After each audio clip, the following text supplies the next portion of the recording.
Ito po, kakain po tayo ng Dubai chocolate. Ito po yung sign na bumili po ako.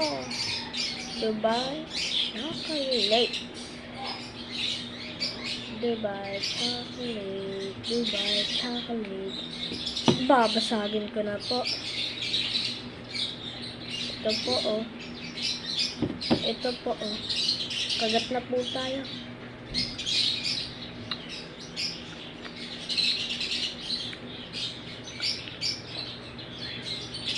Sarap po.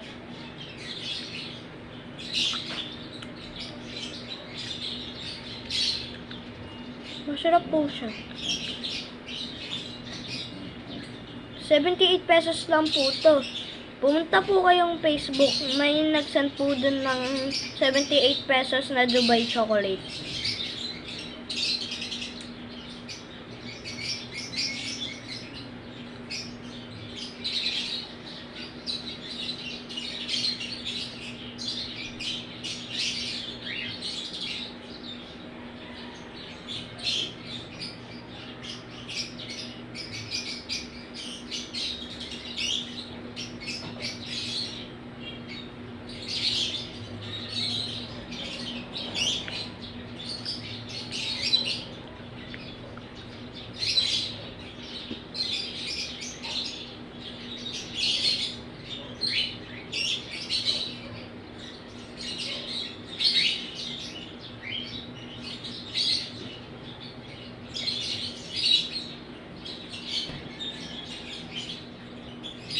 So, dito na po nagtatapos yung video. Salamat po.